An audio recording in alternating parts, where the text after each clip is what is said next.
प्रणाम। तो आज इस वीडियो में हम बात करते हैं सैटर्न रेट्रोग्रेड की। तो बहुत सारे चैनल्स पर, बहुत सारे सोशल मीडिया पर इसकी बहुत हलचल रहती है हमेशा। I just thought to just share my views on this topic. देखिए, पहली बात तो ये समझनी है कि सैटर्न प्लैनेट जो है और जुपिटर है या और प्लैनेट जो हैं, ये सारे प्लैनेट्स एक निश्चित अवधि के बाद, एक टाइम फ्रेम के बाद all of them go into retrograde motion. ठीक है, चंद्रमा रेट्रोग्रेड मोशन में कभी नहीं जाता और वीनस और मरकरी का रेट्रोग्रेशन का तरीका डिफरेंट होता है। बाकी जो रेट्रोग्रेशन को लेके प्रोसेस है वो भी मैं आपको समझा रही हूँ थ्रू कुंडली पे प्रैक्टिकली लगाकर। और सैटर्न रेट्रोग्रेड 2025, इससे आप क्या उम्मीद कर सकते हैं और ये आपकी लाइफ में क्या क्या चेंजेस ला सकता है, ये अच्छा है या बुरा है, ये बहुत एक सब्जेक्टिव क्वेश्चन है। तो हर बार जो लोग बोलते हैं ना सैटर्न रेट्रोग्रेड इंट्रोस्पेक्टिव थॉट्स देगा, will give you time to contemplate on your own growth and all, it is not true for everybody. Like you can't generalize a diet plan for everybody. Yes, there are few good things that everybody can eat, जैसे protein का जो content होता है, balance diet वाला जो concept होता है, but आप बहुत सारे लोगों में देखेंगे कि प्रोटीन मना होता है, it causes uric acid formation in them. So for each person the transit is going to be different. तो आप ट्रांजिट को बहुत ज्यादा जनरलाइज नहीं कर सकते हैं। तो इस वीडियो में मैं बेसिकली आपको तरीका बता रही हूँ कि सैटर्न रेट्रोग्रेड आपके चार्ट के हिसाब से आपको कैसे रिजल्ट दे सकता है। तो अगर आपको बहुत बेसिक सिंपल एस्ट्रोलॉजी भी आती है ना, बहुत बेसिक लेवल की, उससे भी आप इसको अपनी कुंडली पे लगा के और उसे देख पाएंगे कि सैटर्न की इस ट्रांजिट से आप क्या क्या देख सकते हैं। तो पहले तो रेट्रोग्रेशन क्या होता है इस पे समझते हैं। ये इसको यहाँ पर हम सन मानते हैं। तो जो बाहरी प्लैनेट्स होते हैं, आउटर प्लैनेट्स, यानी आउटर प्लैनेट्स कौन से होते हैं? मंगल, मार्स, जुपिटर और सैटर्न। पहले इन तीनों की बात करते हैं। तो ये जब सूर्य से 5वें घर से होते हैं, 5वें घर से इनका रेट्रोग्रेशन स्टार्ट होता है। 5, 6, 7 एंड 8, 8 के बाद जो है ना ये रेट्रोग्रेशन डायरेक्ट होना स्टार्ट होता है और 9 तक आते आते ये डायरेक्ट प्लैनेट्स हो जाते हैं। ठीक है, तो ये हमने समझ लिया कि 5वें घर से रेट्रोग्रेशन स्टार्ट होता है, it continues to 8th house, 9th house is almost direct turn होना उस पोजीशन का। अब हम आते हैं कि ये सैटर्न रेट्रोग्रेड देगा क्या। तो इसको हम दो पार्ट्स में पढ़ते हैं। एक पे पढ़ते हैं कि अगर आपके नेटल चार्ट में, यानी आपके जन्म कुंडली में अगर शनि वक्री है, और दूसरे पार्ट में हम उसका डिस्कस करेंगे कि क्या आपके बर्थ चार्ट में, आपकी जन्म कुंडली में शनि वक्री नहीं है।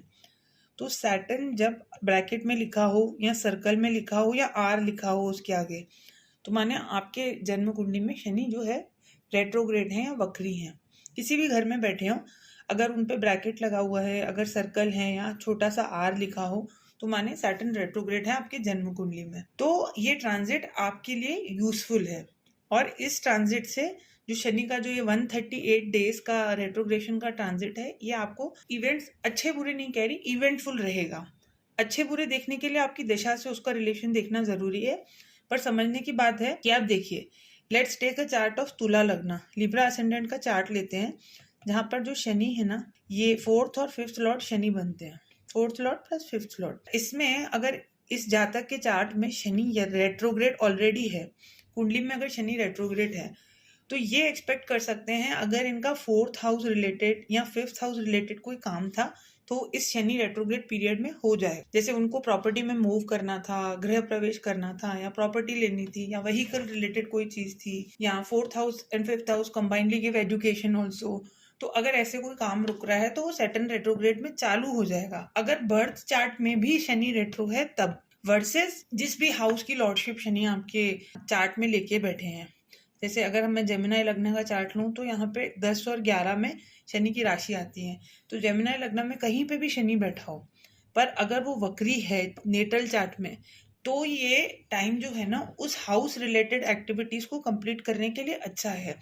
अगर ये जेमिनाई लग्न का चार्ट है और इनके किसी भी भाव में शनि बैठे हैं, वक्री हैं, तो यानी वो 8th हाउस रिलेटेड या 9th हाउस रिलेटेड अगर ज्योतिष सीखना चाह रहे हैं तो वो उनकी एक्टिविटी इस टाइम में स्टार्ट हो जाएगी जब सैटर्न ट्रांजिट में रेट्रोग्रेड हो रहा है। ऐसे ही कोई और लग्न का चार्ट लेते हैं। Let's take a chart of Karka lagna. कर्क लग्न में 7th और 8th लॉर्ड सैटर्न बनते हैं। तो अगर बर्थ चार्ट में शनि रेट्रो हैं तो 7th house related, 8th house related activities होने की संभावना है। 7th हाउस शादी भी है, 7th house is your day to day interaction also, 7th house travel भी दिखाता है।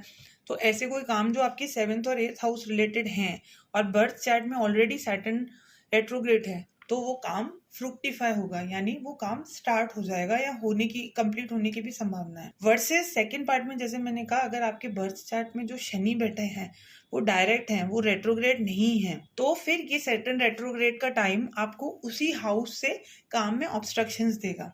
अब यही कर्क लग्न का चार्ट देखते हैं, इनके चार्ट में शनि बैठा है पर वो वक्री नहीं है, तो इनके 7th और 8th हाउस वाले काम में दिक्कत आएगी। अगर ये ट्रैवल करना चाह रहे हैं तो दिक्कत रहेगा, वन गो में काम नहीं बनेगा। ऐसे ही जिस भी हाउस में शनि का सिग्निफिकेशन था, जैसे ये तुला लग्न का चार्ट लिया था, अब इसमें अगर हम बोलते हैं कि सैटर्न रेट्रोग्रेड नहीं था चार्ट में, तो इनको 4th house related, 5th house related जो है उसमें दिक्कतें रहेंगी, यानी वो काम कंप्लीट होने में दिक्कत रहेगी। लगेगा काम बन रहा है, अभी बन जाएगा, बट एक्चुअली कंप्लीट नहीं होगा। ये कब कंप्लीट होगा? जब ट्रांजिट में सैटर्न वापस डायरेक्ट होगा। कोई भी इवेंट को टाइम करने के लिए हम जुपिटर और सैटर्न को बहुत इंपॉर्टेंस देते हैं, नॉट ओनली फॉर नाड़ी पर्सपेक्टिव, बट जो जुपिटर और सैटर्न की जो डबल ट्रांजिट ली जाती है वो भी बहुत इंपॉर्टेंट है। If you want I can make a next video on this double transit of Jupiter and Saturn, but Saturn की कंफर्मेशन मिलना किसी काम में बहुत ज़रूरी है। बट अगर उस आपके बर्थ चार्ट में आप शनि वक्री लेके बैठे हैं, तो वक्री शनि जब ट्रांजिट में होगा उस दौरान आपके काम होंगे, यानी आप जो भी चीज़ के लिए प्रयास कर रहे थे उस हाउस के रिलेटेड जिसमें शनि की लॉर्डशिप है आपके हाउस में, जैसे मैंने ये कहा तुला लग्न के इस चार्ट में देखते हैं ना, इनके जो बर्थ चार्ट में है ना, एग्जाम्पल चार्ट में बता रही हूँ आपको, इनके बर्थ चार्ट में शनि है ना, लग्न में बैठे थे और ये रेट्रोग्रेड थे, ठीक है। तो इनको नए घर में प्रवेश करना था, ये लास्ट ईयर का मैटर था, बट उनका घर कंप्लीट था, सब कुछ रेडी था, बट समहाउ कुछ ना कुछ हो रहा था that they were not able to move, वो मूव नहीं हो पा रहे थे अपने घर में। जैसे ही सैटर्न रेट्रोग्रेड हुआ ट्रांजिट में, तो ऐसे ही इन्होंने अपने घर में गृह प्रवेश कर लिया, राइट। तो क्योंकि इनका 4th लॉर्ड सैटर्न है और जब से इनका घर अप्रैल से रेडी था, but they were not able to move. जैसे ट्रांजिट में सैटर्न रेट्रोग्रेड हुआ, मैंने कहा ना 4th हाउस जिस हाउस की लॉर्डशिप है, यानी जो हाउसेस वो शनि महाराज रूल कर रहे हैं आपके चार्ट में, उस हाउस से रिलेटेड एक्टिविटी होगी अगर बर्थ चार्ट में ऑलरेडी शनि वक्री है। वर्सेस अगर बर्थ चार्ट में शनि डायरेक्ट है, तो सैटर्न रेट्रोग्रेशन में इस टाइम में ट्रांजिट में वो हाउस रिलेटेड काम में दिक्कतें रहेंगी या वन गो में वो काम नहीं होगा। तो this is a very simple and very like surface level prediction of how the retrograde transit Saturn is going to give you. क्या करना है हमको, अगर मैं स्टेप बताऊं तो पहले तो आपको बर्थ चार्ट में देखना है कि आपके शनि वक्री बैठे हैं, इज इट रेट्रोग्रेड और डायरेक्ट, ठीक है, उसके बेसिस पे रिजल्ट होगा।